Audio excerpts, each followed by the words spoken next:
Hi, I'm Tim Morey. And I'm Rick Boa. And Rick, what a great week of high school basketball we had last week, and what a great week of high school basketball we got coming up. We've got the Great Coaches versus Cancer Clinic coming up. Huzik is going to take on Jury. And of course, this past week we had some outstanding performances by a number of individual players that we're going to recognize this evening. All that and much more coming up next on High School Basketball Weekly. Think about it. Think about it.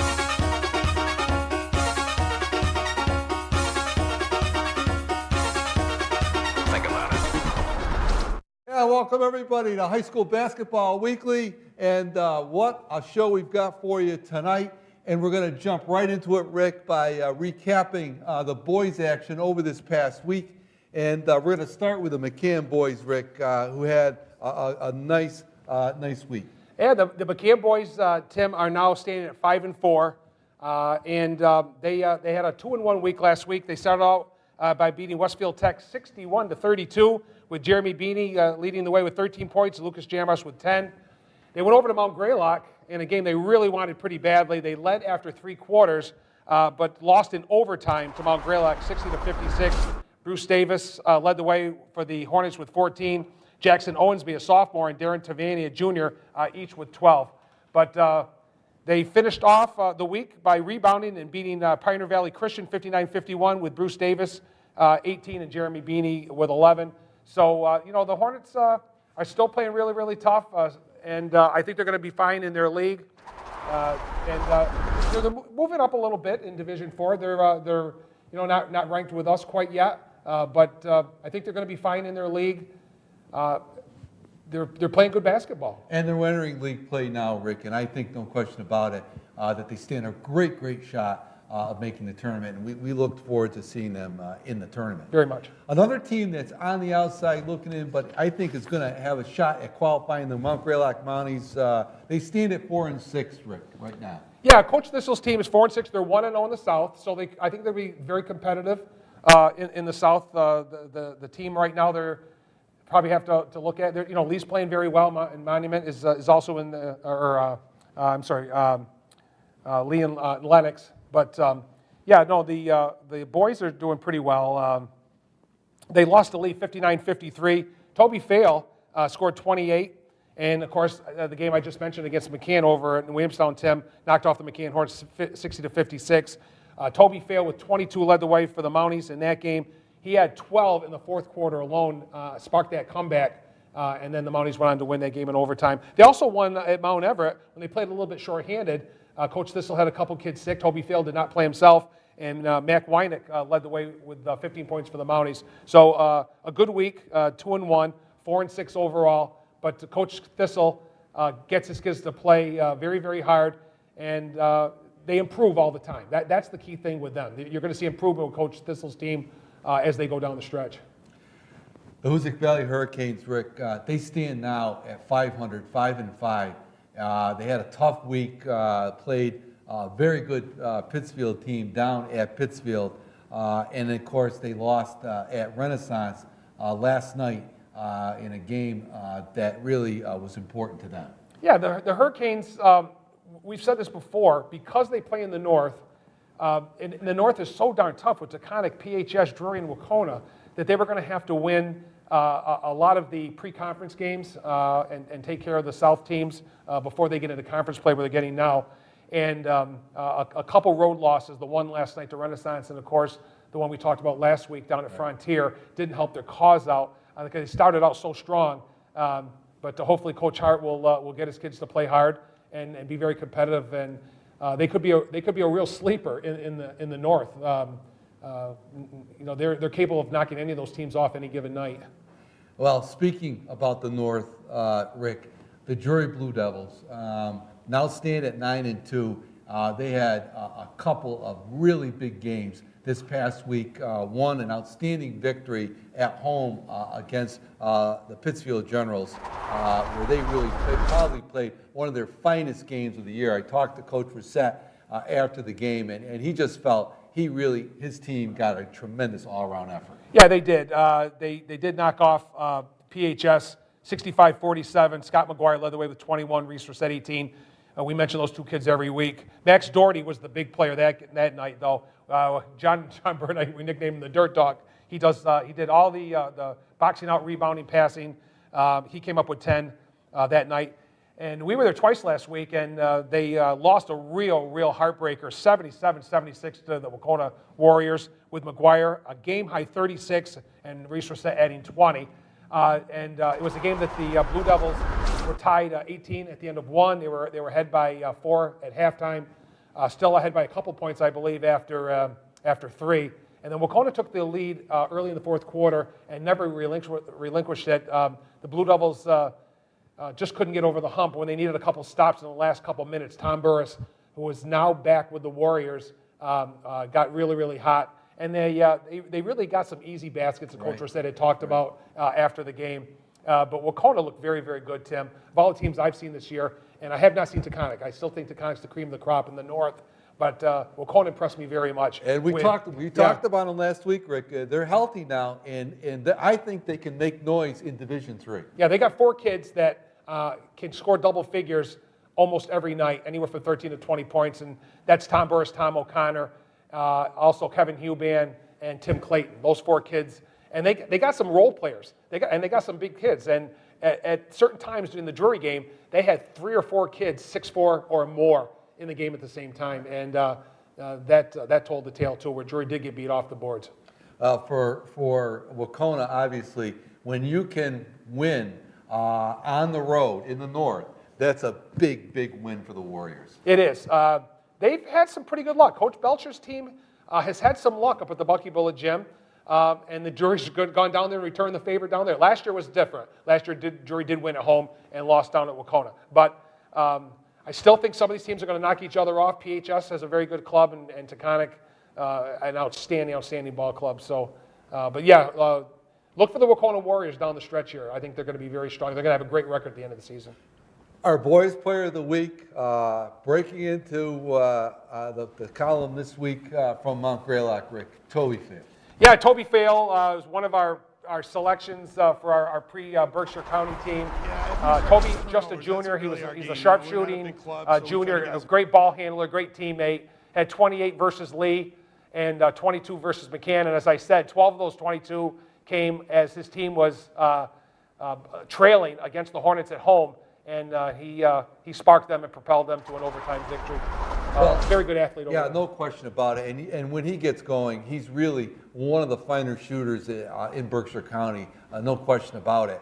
I think Greylock has to rely on him a little bit too much for offense. But when he's on, and he can be a real force on that hardwood from the perimeter. And he had a great week last week. Toby Fail, our Boys Player of the Week here on High School Basketball Weekly.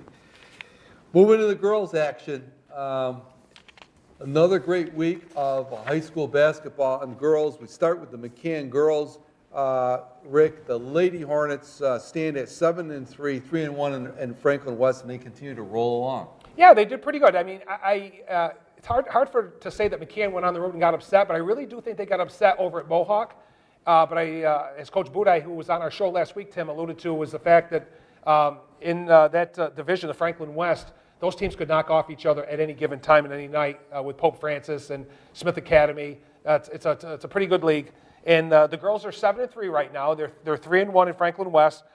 They lost an independent game at home down at McCann to Mount Greylock, 57-40. Izzy Lacasse, the freshman point guard, led the way with 15. And then they topped Frontier. 52-46. Kaylee Tacho led the way for the Lady Hornets with 16. Izzy Lacasse contributed 14. Senior Aubrey Tetler with 12 and Grace Towler, their scrappy little sophomore, with 10. So Coach Budai, again, I think she needs a little bit more consistency with the girls. Right. And she talked about that last week too. But I think they're going to be fine in their division. And I really do believe they'll be in the Western Mass Division 4 tournament via either the 500 record, Tim, or 1-2 in their division. Talking about a team that's really starting to show some real improvement, the Lady Mounties of Mount Greylock. Rick, they had 2 nice wins this past week. They did. They had that win over McCann, 57-40 that we just talked about. Maddie Ross led the way for the Lady Mounties with 11. Brook Massey with 10. And for the second time this year, Tim, they knocked off East Longmeadow 57-44. That's quite a win at home, a home and home. Maddie Elber with 15, Maddie Ross, and Delaney Babcock, the sophomore, with 12. So we talked about Coach Jacoby, and I think that his team also, like Coach Thistle's team, gets better as the season goes on. They're also starting to play the South now, so they're going to be playing Drury, Mount Everett, Lee, and Lennox, and I think they're going to be very, very competitive.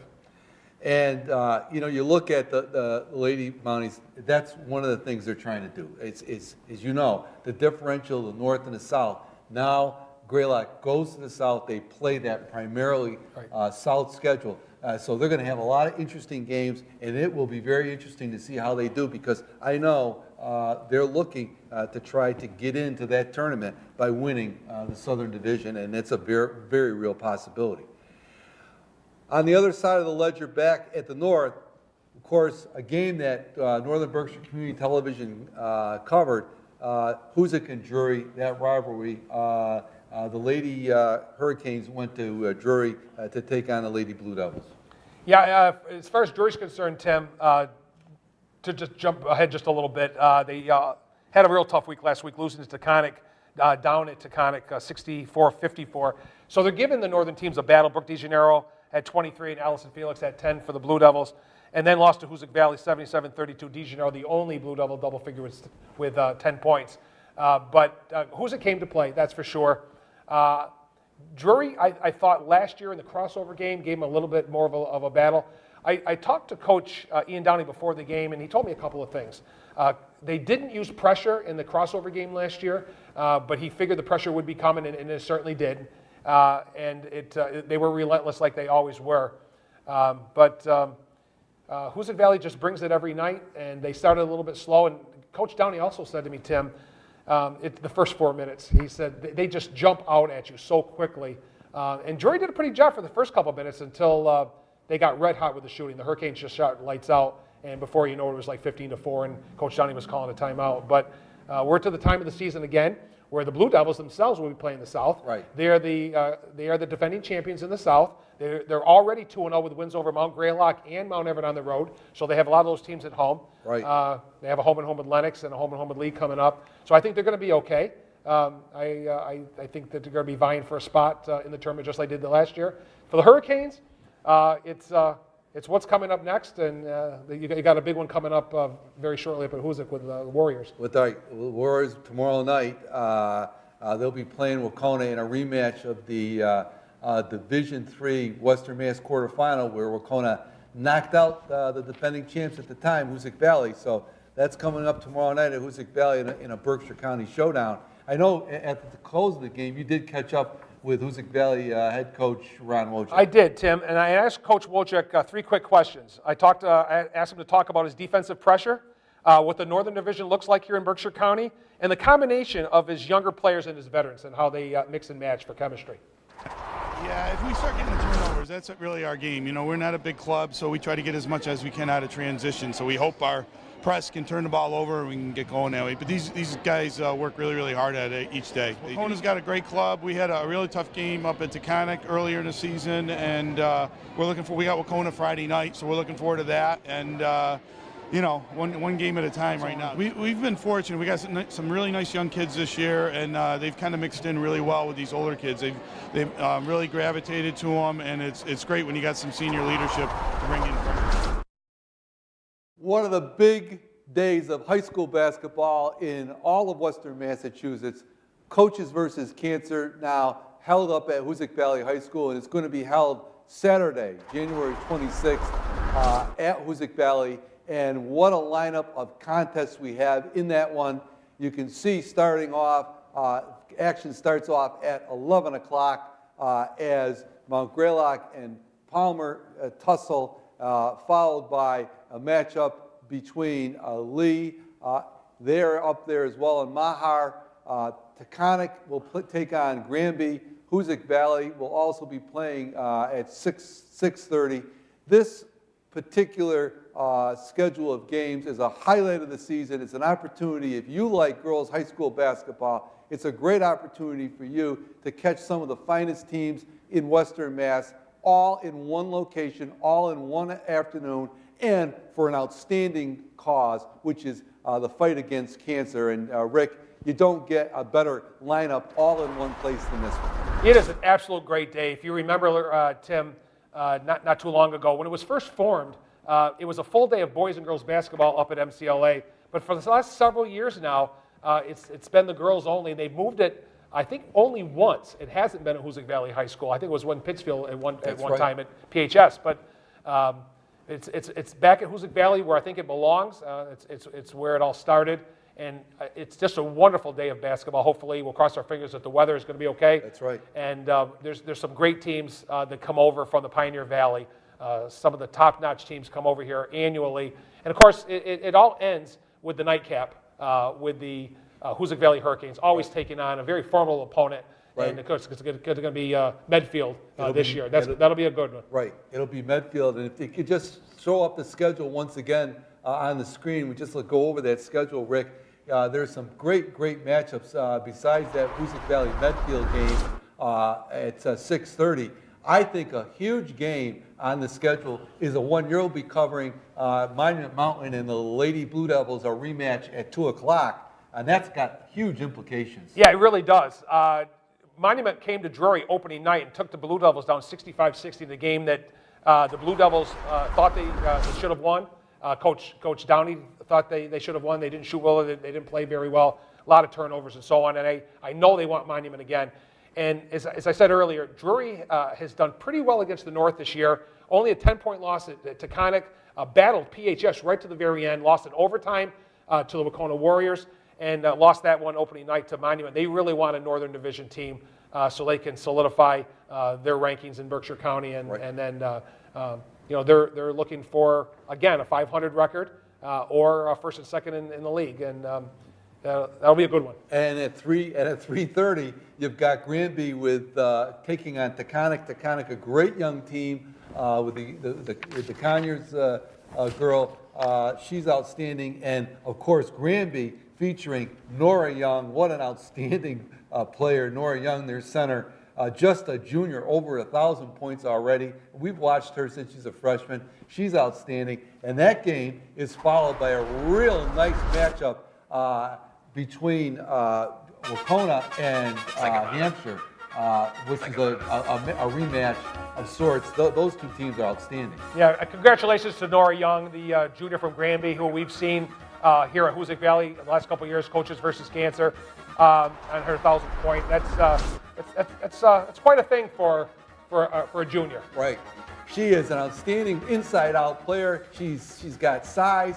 She handles the ball. She shoots the ball. She passes the ball. She's unselfish. She's the real deal. And if you want to see an outstanding girls high school player in Western Mass, you want to get up to Coaches versus Cancer. The girls player of the week, Rick, is a new person on the block, so to speak, from McCann. Yeah, the player of the week this week is Izzy Lacasse, the freshman point guard for the McCann Tech Hornets. And in talking to our director, Peter Gentile, before the game, Tim, we weren't really sure. This could be, we'll have to check, the first time we've had a player of the week as a freshman. Right. So, we're not even sure if you go back to the Allie Mendel, Lexi Mercier early year, first year, because of the strength of their team. So we're not really sure, but it's quite an honor, I think, and a well-deserved honor for Izzy. 15 points versus Greylock and 14 against Frontier last week. And she, along with Kaylee Tatro and Grace Towell and some of the younger players that Coach Budai has, the future of the Lady Hornets down there. Yeah, she's a great young talent. And speaking of some talent, Rick, we've got some feature players this week. What a week it's been, both on the boys and the girls side. Of course, we talked about Nora Young. She scored her 1,000-point this week. But we've got some other players. And of course, we can't leave out Gwendolyn Carpenter. No, Gwendolyn Carpenter, Tim, is our real true feature of the week, the true Berkshire County girl from Mount Everett that we've been talking about since this is our third year of this program. That's right. And we've been talking about Gwen. We've been watching Gwen for a long time when she played in grade school and was on the varsity down there for Coach Rote's team down there, the Eagles. And she's been a pleasure to watch, and she's kind of like the real deal. And they got a couple of kids that are contributing scoring-wise with her, and that's why I think Mount Everett is going to do okay. But she did score her 1,791st point versus Wacona, surpassing Jen Bennett. Jen set the record of 1788 back in 2000 as the all-time leading scorer in history of the Mount Everett Eagles. And Gwendolyn, not really 100% sure on what she's going to be doing after school, after high school, whether it's college or prep school, but I'm sure somewhere, Tim, she's going to be playing basketball. Yeah. She's a heck of a ball player. She really is. She's a great talent, and that's why I'll tell you, Mount Everett, as we talked about it, we're going to talk about it in a moment with the rankings. I think they're going to be there at the end in Division 4, even though they've got a sub 500 record now. They've been playing in that tough. The tough schedule. The other young lady we'd like to recognize again from the Lady Green Wave of Greenfield, Samantha Smith. She scored her 1,000th point this past week, Rick. And the seniors, a three-sport athlete. We featured her earlier in the year on High School Basketball Weekly, and she's just a great talent, a great kid, and I think this Greenfield team is going to be the team to reckon with, one of the teams to reckon with in Division III in Western Massachusetts for Coach Hickey, and she's just an outstanding talent, all-around good player, good low-post player for high school. So we're going to be watching Samantha Smith as we go down the final stretch of the season here for Greenfield. Yeah, you haven't heard the end of Greenfield for sure. I really think that Hoosick Valley, Greenfield, and Wacona are going to be 1, 2, 3 vying for position come the end of February when the committee meets to pair people, Right. pair the teams up for Division III. But congratulations to Samantha Smith, who as you said, Tim, we have featured here earlier this season on her 1,000th point. And our last featured player, another player who scored 1,000 points this past week, Ben Harding, the center forward from Lee. The Wildcats, Ben Harding has had a great career at Lee, and he's now topped 1,000 points with a 20-point effort at Lennox. Yeah, he did it this week. Ben's a senior, but he has been, if you've seen him or you read the papers or look at the box scores, he has been leading the Wildcats for the last 3 years in scoring, and he can shoot the basketball. He's a good defender, but he's a tall young man. He's about 6'4", 6'5". He plays the post really, really well. Congratulations to Ben on that accomplishment. Absolutely.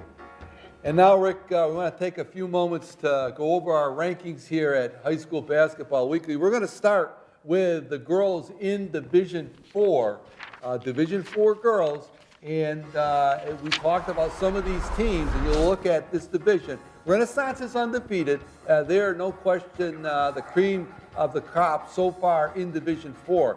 But you look down that list, and you see a couple interesting teams at 4 and 5. Mount Everett, the Lady Eagles, as we talked about, they're 5 and 6, but they've got Gwen Carpenter. They've played, I think, the most difficult schedule of those 5 teams. And I think they're going to be there at the end somewhere. I totally agree, Tim. They have played the most aggressive schedule thus far. They've had to play the Berkshire County North teams and a couple of teams over the valley, very strong teams.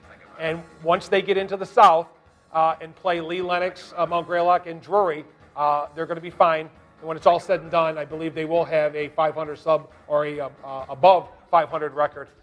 With Gwen Carpenter and the Oliver girls down there, I think they're going to be okay. And we have McCann dropped from number 4 to number 5 with the loss, not just at Mohawk, but the one over at Greylock. Right. But they didn't come back and beat Frontier, and so we're keeping the Hornets right in there. They're working hard. On the boys' side in Division 4, not much of a change, Rick. Of course, it's kind of stayed stagnant there with Drury. Even though Drury lost a tough game to Wacona, they had an outstanding effort against the Generals. And I don't think there's any question that in Division 4, the Blue Devils play the toughest schedule. Yeah, I took a look, Tim, before we ranked these, and of course, our hearts are with Drury because we're the Northern Berkshire group, and we cover them. But I really, and Mass Live agrees with you and I, in that Drury belongs where they are right now. Ware and Pioneer, both playing extremely well. Pioneer losing to Hoosick Valley in Cheshire for their first game of the year, and then have racked off 9 in a row. But if you take a look at the schedules, just the Berkshire County schedule alone will give Drury the strength of schedule. And beating PHS, a D2 team, gives Drury a little nudge there. Bay State Academy from Springfield at 7-1, Granby at 6-4, and then after that, a lot of teams right around the 500 mark. Hopkins, who really battled hard last year, was the top team all last year, losing their top 2 players to graduation. But I really think I think you're going to see Pioneer, Ware, and Drury right at the top all year long. And in Division III girls, Rick, not a lot of movement in the top 3 teams in Division III in the girls, but an interesting team that enters the rankings and is moving up the board, and that is the Division III defending Western Mass champions, Hampshire, and Coach Amy Sears' squad. You see them there now at 7-3. They have to a slow start, but they're starting to come out. Yeah, they lost a couple games, Tim, to teams that you would not expect them to lose to early in the season. I don't know the situation, whether it was just early in the season or maybe Coach Sear had some kids out or injured. But their wins, their last 3 wins have been against Division I teams. And that's what impresses me. So they play a very aggressive schedule. For a team from that area, they play a very aggressive schedule. Sabas, of course, just like the boys in Division III, plays a very aggressive Division I and II schedule, but they're in Division III. So they're always going to stay around 500. They're always going to be ranked somewhere. But Hoosick Valley, Greenfield, Wacona, they're just vying for position right now. And you got that big one with Wacona and Hoosick Valley. That's tomorrow night at Hoosick Valley. That's the rematch, a grudge match between those 2 teams, Hoosick Valley and Wacona, in a Berkshire showdown. A lot of people are looking forward to that one. In the D3 Division III boys standings, not a lot of movement there. We've got Monument in the top spot at 9-1. Sabas, of course, right there at 7-4, and of course, they have it by virtue of their schedule, Rick. They play that tough Division I schedule. We don't see them a lot up here in Berkshire County, but they're there. They're competing in Springfield, and they're doing a solid job there. They're getting into their league, and they may finish at 500 or under 500, but they're going to be in the tournament. And of course, there's Wacona, 6-2, that we talked about with that big win over Drury, Rick. Yeah, I mean, they had lost a game that I didn't expect to Lee and then come to North Adams and knock off Drury. But last year they were led scoring-wise by Tom O'Connor and Tom Burris, and they're both back, and Burris is back off an injury. And you take Huban and you take Clayton, they've been scoring. They're going to be very, very tough. Frontiers played very, very well so far. East Hampton always has a good program down there. So we'll see what happens there. Well, looking forward, Rick, some great, great games for fans to catch. Of course, we talked about it. Wacona Lady Warriors come to Hoosick Valley tomorrow night for that game. And then, of course, you've got next Friday night, January 25th at Hoosick Valley, that great rivalry. Hoosick Valley and Drury tip off against each other. That should be a great one. And then the next day, on the 26th, as we've already talked about, Coaches versus Cancer. A great, great day of girls high school basketball. Looking forward to the Hoosick Wacona girls game. Looking forward to Drury Hoosick down there. The Hurricanes always give Coach Brissett's team fits down there. That should be a good one and a great day for Coaches versus Cancer. And viewers out there, basketball fans, please tell everyone about the Coaches versus Cancer, and also please tell them about Northern Berkshire Community Television Educational Access, channel 1302, where you're watching this broadcast. Also after the broadcast, it's shown 3 times weekly, Thursday nights at 7:30, Saturday mornings at 10, and Sunday evenings at 7. Also on YouTube TV and also on the webcast. Absolutely. For Rick Bull, I'm Tim Morey, and this is High School Basketball Weekly. We'll see you next week. Good night.